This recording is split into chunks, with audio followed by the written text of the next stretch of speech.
UP PCS mains 2024 के question answer series का next question आप देख लीजिए, जिसमें ये पूछा गया है कि मौर्यन पीरियड की जो कला थी और जो स्थापत्य था यानी जो आर्किटेक्चर था, उसकी प्रमुख विशेषताएं बताइए, ये पूछ रहा है।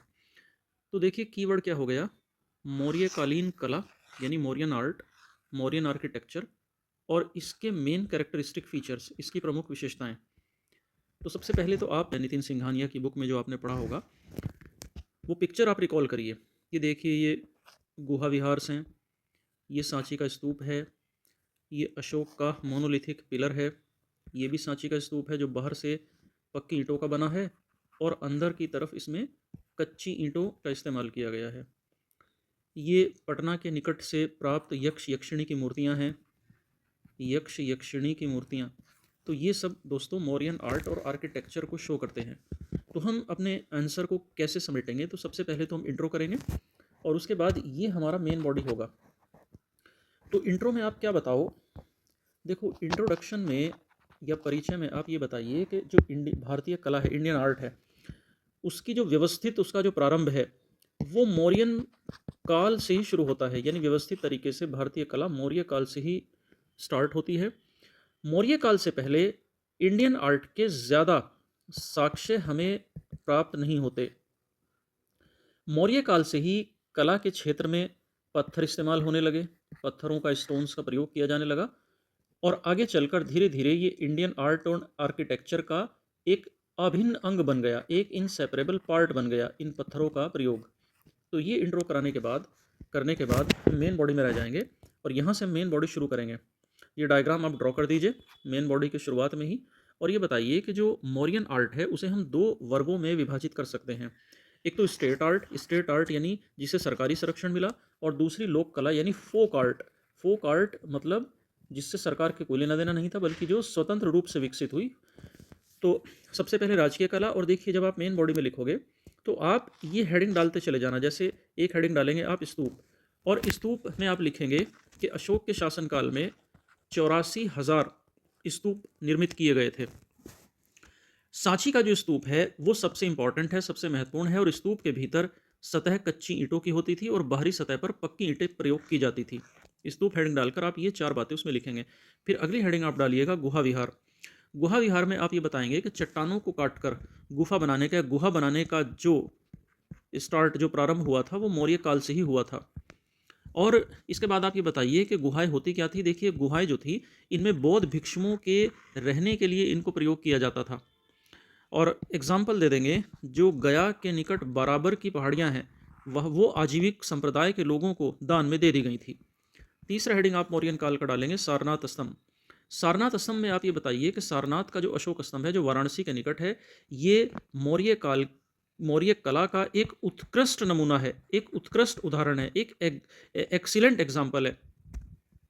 तो इसको आप हमें बताना है एक्सीलेंट एग्जाम्पल है, और इसमें हम ये बताएंगे कि इसमें सिंह की ऐसी चार मूर्तियां हैं जो पीठ मिलाकर बैठी हुई हैं, जिसके ऊपर एक विशाल चक्र बना है, और ये चक्र जो है ये दर्शाता है बुद्ध के द्वारा दिए गए प्रथम उपदेश को, जिसे धर्म चक्र प्रवर्तन भी कहते हैं, और वर्तमान में ये भारत का राजकीय चिन्ह भी है। इसके बाद अगली हेडिंग आप डालेंगे चंद्रगुप्त के राजमहल के बारे में, जिसे राजप्रसाद भी कहते हैं। राजप्रसाद यानी रॉयल पैलेस ऑफ चंद्रगुप्ता। जो चंद्रगुप्त का राजप्रसाद है ये भी मौर्यन कला का एक सर्वश्रेष्ठ नमूना है, एक एक्सीलेंट एग्जाम्पल है, और ये वर्तमान में इसके जो रेलिक्स हैं, इसके जो अवशेष हैं, ये पटना के निकट एक स्थान है कुम्हारार, ये वहाँ पर है। एरियन एक प्रमुख जो एक इतिहासकार है वो ये बताता है कि चंद्रगुप्त का राजा प्रसाद इतना वैभवशाली और इतना साज सज्जा से परिपूर्ण था कि इसकी तुलना तत्कालीन जो बड़े साज सज्जा वाले राजमहल थे, चाहे वो एक बतना का महल हो उससे इसकी तुलना नहीं हो सकती, चाहे वो सूसा का महल हो उससे भी इसकी तुलना नहीं हो सकती। तो राजकीय कला में ये बताने के बाद फिर हम अपनी नेक्स्ट डायमेंशन पर चलेंगे, लोक कला यानी फोक आर्ट। और फोक आर्ट में हम ये बताएंगे, पहले तो हम ये बताएंगे कि फोक आर्ट होती क्या है। तो फोक आर्ट वो है जो स्वतंत्र रूप से मौर्य काल में विकसित हुई, जिसका सरकारी संरक्षण से कोई लेना देना नहीं था। लोक कला में, फोक आर्ट में यक्ष यक्षिणी की मूर्तियाँ बनी हैं, और ये मूर्तियाँ उस समय जो समाज में जो परंपराएं थी, जो प्रतीक थे, उनको झलकाती हैं, उनको दर्शाती हैं। और इनकी सबसे बड़ी विशेषता ये है कि ये इतनी जीवंत हैं, ये इतनी विविड हैं कि ये बिल्कुल वास्तविक दिखाई देती हैं। और एक और इनकी जीवंतता को दर्शाने में जो सबसे महत्वपूर्ण भूमिका है वो है इनके ऊपर की गई पॉलिश, और ये पॉलिश ऐसी है जिससे ये मूर्तियाँ चमकती हैं, यानी चमकती हुई दिखाई देती हैं। और ये भी पटना के निकट एक जगह है दीदारगंज, वहाँ से इनके उदाहरण, इनके अवशेष हमें मिलते हैं। इसी तरह उड़ीसा में धौली में एक चट्टान है, उसको काटकर हाथी के अगले भाग की बनाई गई मूर्ति भी मौर्यकालीन जो स्टोन आर्ट एंड आर्किटेक्चर है, यानी जो पाषाण मूर्ति कला है, उसके एक्सीलेंस को झलकाता है। तो दोस्तों ये सारे डायमेंशन बताने के बाद लास्ट में हम कंक्लूजन में ये बताएंगे कि जो मौर्यकालीन कला है इसने भारतीय सभ्यता और संस्कृति में एक अहम भूमिका निभाई है, और इस कला ने बौद्ध धर्म को विस्तारित करने में भी अपना महत्वपूर्ण भूमिका का निर्वहन किया है। तो इस तरह से हम ये 2 लाइन का कंक्लूजन देकर के अपने इस आंसर को समाप्त कर लेंगे। नेक्स्ट क्वेश्चन है जिसमें पूछा जा रहा है कि गुप्त पीरियड में विज्ञान और प्रौद्योगिकी के विकास को बताइए, यानी साइंस एंड टेक्नोलॉजी का डेवलपमेंट बताना है गुप्ता पीरियड में। तो ये हमारा मेन कीवर्ड है। तो हम बिना देरी किए अपने आंसर को शुरू करेंगे, और सबसे पहले हम इंट्रो में ये बता देंगे कि जो गुप्त काल है ये कला के क्षेत्र में, स्थापत्य के क्षेत्र में, यानी आर्ट और आर्किटेक्चर के क्षेत्र में तो अतुलनीय योगदान रखता ही है। इसके अतिरिक्त ये विज्ञान और प्रौद्योगिकी यानी साइंस एंड टेक्नोलॉजी में भी अपना एक महत्वपूर्ण उपलब्धि इसने भारत और विश्व को प्रदान की है। विशेष तौर से अंकगणित और बीज गणित में जो शून्य भारत के द्वारा दिया गया, संपूर्ण विश्व आज भी भारत का ऋणी है। तो ये बताने के बाद इसके बाद हम मेन बॉडी में चलेंगे। और देखो, जब जब आप मेन बॉडी को बनाओ तो सबसे पहले आप ये डायग्राम दे देना। और देखो, अगर 7 मिनट का टाइम या 6.5 मिनट का टाइम एक क्वेश्चन का हम एवरेज निकालें तो उसमें आधा मिनट आप ब्रेन स्टॉर्मिंग के लिए रखो। ब्रेन स्टॉर्मिंग मतलब माइंड में एक कच्चा सा मैप आप बना लो कि मुझे क्या डायमेंशन डालनी है। तो जैसे गुप्त काल में जब साइंस एंड टेक्नोलॉजी की बात होगी तो हमें ये सारे डायमेंशन डालनी होगी। हमें इसमें मेडिकल साइंस की बताना होगा, केमिस्ट्री का बताना होगा, फिजिक्स का, एस्ट्रोनॉमी का, एस्ट्रोलॉजी का, मेटलर्जी का, बीज गणित यानी अलजेब्रा का, और अंगणित यानी मैथमेटिक्स का। तो इस सारे डायमेंशन अलग बताएंगे, तब हमें बेहतर मार्क्स मिलने की संभावना हमारी बढ़ेगी। तो सबसे पहले मेडिकल साइंस के बारे में बताएंगे कि देखो, इस काल में 2 चिकित्सक थे, एक सुश्रुत और दूसरे थे धन्वंतरी, तीसरे थे चरक। तीनों के बारे में थोड़ा थोड़ा बता दीजिए कि सुश्रुत जो हैं इन्हें भारत में शल्य चिकित्सा मतलब सर्जरी का इन्हें क्रिएटर माना जाता है, सर्जरी का इन्हें जनक माना जाता है। और इन्होंने एक ग्रंथ भी लिखा था जिसका नाम था सुश्रुत संहिता, और ये पहला ऐसा वैज्ञानिक ग्रंथ माना जाता है जो शल्य चिकित्सा को समर्पित है, सुश्रुत का लिखा गया ग्रंथ। और इस ग्रंथ सुश्रुत संहिता में सुश्रुत ने बताया अलग अलग जो सर्जरी में इस्तेमाल होने वाले उपकरण हैं उनके बारे में जानकारी दी, और किस तरह की बीमारियों को हम शल्य चिकित्सा से दूर कर सकते हैं उनके बारे में एक डिटेल जानकारी इस ग्रंथ से मिलती है। फिर धन्वंतरी के बारे में बताइए इसी चिकित्सा वाले डायमेंशन में कि धन्वंतरी गुप्त काल में जो चंद्रगुप्त विक्रमादित्य द्वितीय, चंद्रगुप्त सेकंड थे, उनके दरबारी थे, और इन्होंने एक ग्रंथ भी लिखा था धन्वंतरी ने जिसका नाम है निघंटू, यानी निघंटू नाम का इन्होंने एक ट्रेटाइज भी रचा था, उसको लिखा था। और इसमें उन्होंने बताया था कि 300 तरह की हड्डियां हैं और उनके अलग अलग टाइप की बीमारियों के बारे में इन्होंने डिटेल दी थी। चौथे चरक के बारे में बताइए कि चरक भी इसी दौर के यानी गुप्त काल के ही एक बहुत ही प्रमुख चिकित्सक थे, और इन्होंने ग्रंथ लिखा था चरक संहिता। और चरक संहिता में भी इन्होंने, यानी ये भी मेडिकल साइंस को, चिकित्सा को समर्पित एक ग्रंथ है। तो इस तरह विस्तार से चिकित्सा वाले डायमेंशन को हम डिस्कस करेंगे। और इसके बाद हम बताएंगे रसायन के बारे में, केमिस्ट्री के क्षेत्र में गुप्त काल में क्या हुआ। देखो, हम ये बताएंगे कि जो इस काल में चरक और सुश्रुत संहिता थी, फिर से इसका यहाँ पर इसको ऐड ऑन कर देंगे कि चरक संहिता और सुश्रुत संहिता, इसमें अलग अलग प्लांट से, अलग अलग पौधों से, अलग अलग पौधों से जो जो केमिकल निकालते हैं उन रसायनों से औषधि बनाए जाने का ज्ञान के बारे में जानकारी मिलती है। और नागार्जुन ने रस चिकित्सा का आविष्कार किया था इसी दौर में, इसी कालखंड में। इसके बाद फिजिक्स में बताएंगे, फिजिक्स वाले डायमेंशन में, कि अलग अलग धर्म ग्रंथों के द्वारा ये बात स्थापित करने का प्रयास किया गया कि इस सृष्टि का निर्माण कुछ तत्वों से हुआ है, और उन तत्वों में प्रमुख हैं अग्नि, वायु, जल, आकाश, पृथ्वी, यानी इनसे ये तमाम प्रकार की ये सृष्टि जो है निर्मित हुई है।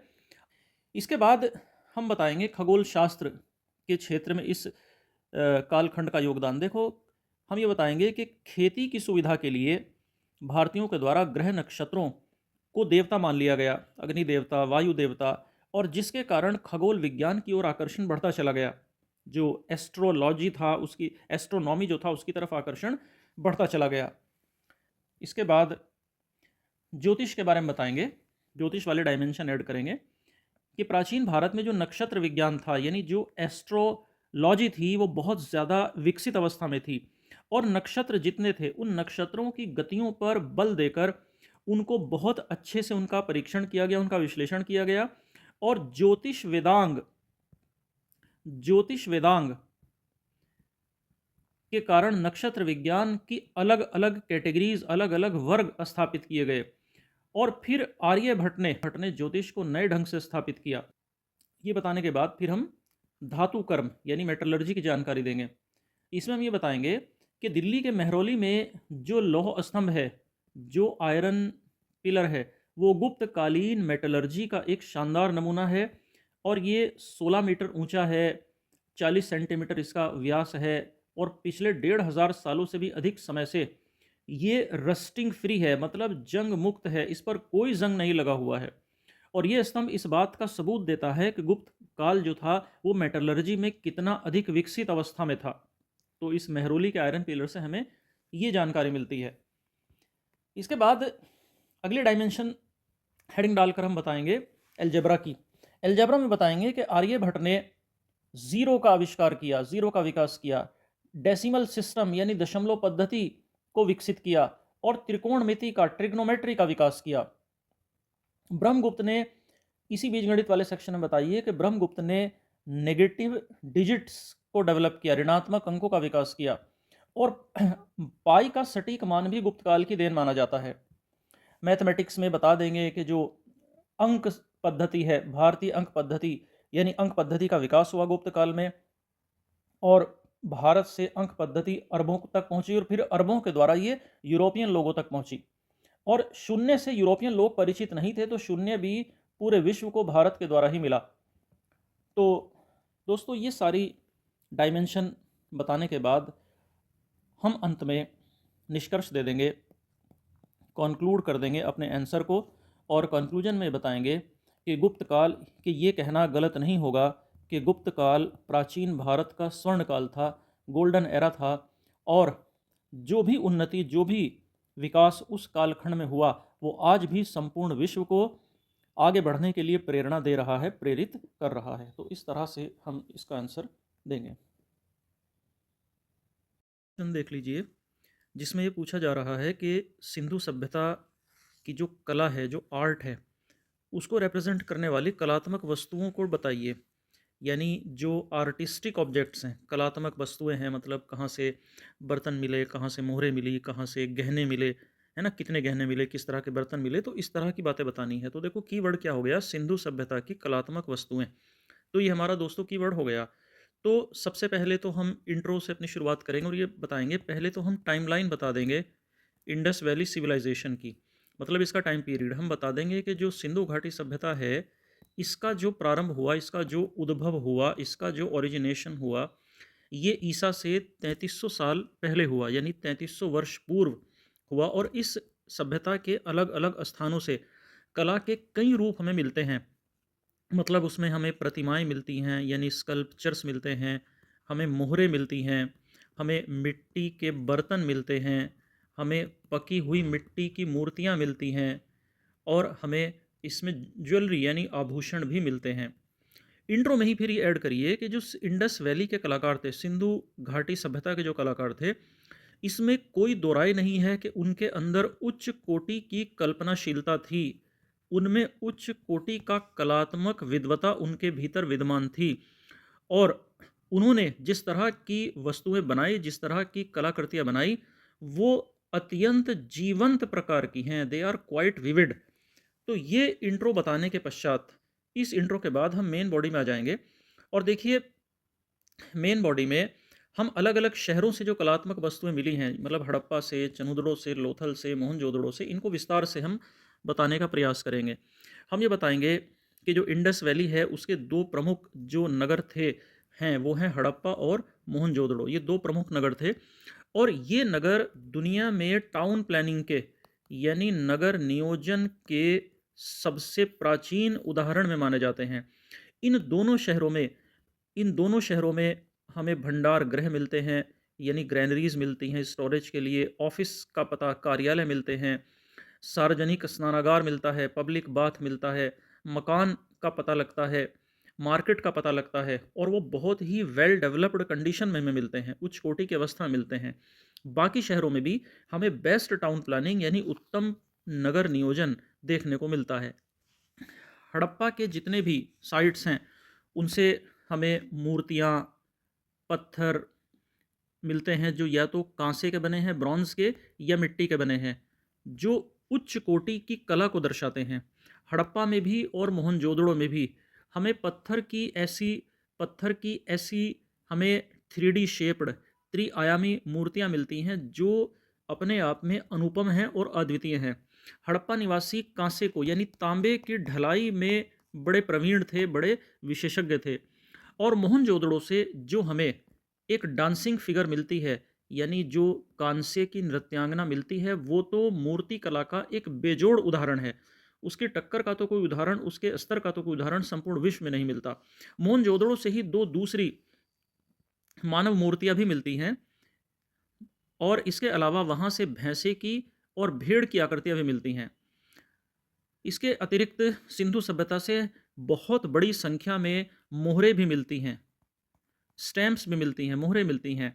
और ये जो मोहरें बनी थी, ये सेलखड़ी की बनी थी, गोमेद की बनी थी, पत्थरों की बनी थी, तांबे की बनी थी, या फिर तांबा और मिट्टी से बनी थी। और इन मोहरों पर एक सींग वाला, सिंगल हॉर्न वाला जो सांड है वो बना है, बाघ बना है, हाथी की कलाकृतियाँ भी मिली हैं, जंगली भैंसा भी मिला है मोहरों पर, बकरा मिला है। मतलब इन एनिमल्स की जो शेप्स हैं, जो आकृतियाँ हैं, वो इन पर हमें बनी हुई मिली हैं। और ये जो शेप्स थी, जो आकृतियाँ थी, इसमें बहुत ही अलग अलग टाइप के एक्सप्रेशंस दिखाए गए हैं, अलग अलग टाइप की अभिव्यक्तियाँ हैं। सिंधु सभ्यता से हमें मिट्टी के यानी मृदभांड मिले हैं बड़े पैमाने पर, और ये बर्तन अधिकतर कुम्हार के चाक पर बने हुए दिखते हैं। कुम्हार के चाक पर बने हुए बर्तन हैं। ये लाल चिकनी मिट्टी के बने हैं, और इन पर रेड कलर की एक शानदार परत चढ़ाई गई है, और काले रंग से जिस पर ज्योमेट्रिकल शेप्स बनाई गई हैं, यानी ज्यामितीय आकृतियाँ बनाई गई हैं, पशुओं की आकृतियाँ बनाई गई हैं। हड़प्पा सभ्यता के लोग अलग अलग टाइप के ऑर्नामेंट्स भी, आभूषण भी पहनते थे। और ये जो आभूषण थे, ये बहुत कीमती धातुओं के बने होते थे, और इन पर जो जेम्स भी लगे रहते थे, रत्न भी लगे रहते थे। इसके अलावा जितने भी आभूषण थे, उनका उनका जो बनावट है वो बड़े सुंदर तरीके से की गई है। चंदुड़ों में और लोथल में मनके बनाने के कारखाने मिले हैं, जो प्रेशियस स्टोन्स होते हैं, मोती होते हैं, उनके बनाने के कारखाने मिले हैं। और ये जो मनके हैं, ये मनके कार्नेलियन, हिंदी में भी आप कार्नेलियन ही लिखेंगे, ये कार्नेलियन से बनाए जाते थे। ये जमुनिया से बनाए जाते थे। जमुनिया मतलब एकेसिया, इंग्लिश वाले इंग्लिश की टर्म लिख सकते हैं, एकेसिया से बनाए जाते थे। ये कांच मणि से बनाए जाते थे। कांच मणि, इसको इंग्लिश में आप कह सकते हैं क्रिस्टल से बनाए जाते थे। ये सेल खड़ी से बनाए जाते थे। सेल खड़ी मतलब एला एलाबेस्टर, इससे बनाए जाते थे। इनमें फिरोज़ा भी था लगा हुआ, फिरोज़ा मतलब टर्कॉइज। और इनमें लाजवर्ण मणि लगी रहती थी। लाजवर्ण मणि मतलब लेपिस लेजुली, तो ये इनमें बना रहता था, और ये अलग अलग टाइप की इनकी शेप्स होती थी। तो कहने का अर्थ ये हुआ कि जो इंडस वैली सिविलाइजेशन है, उसमें उच्च कोटि की हमें कला मिलती है। जो शिल्पकार, जो कलाकार थे, वो अपने काम में अत्यंत निपुण थे, धातु की ढलाई में निपुण थे। धातु की ढलाई मतलब मेटल कास्टिंग में निपुण थे। तो ये निष्कर्ष हम कर देंगे कि जो इंडस वैली के जो कलाकार थे, वो अपने कार्य में निपुण थे, चाहे वो धातु की ढलाई हो यानी मेटल कास्टिंग हो, चाहे पत्थरों पर नक्काशी हो यानी स्टोन कार्विंग हो, चाहे मृदभांड कला हो मतलब पॉटरी आर्ट हो, और चाहे टेराकोटा उसमें शामिल हो। तो इस तरीके से हम इसका आंसर देंगे।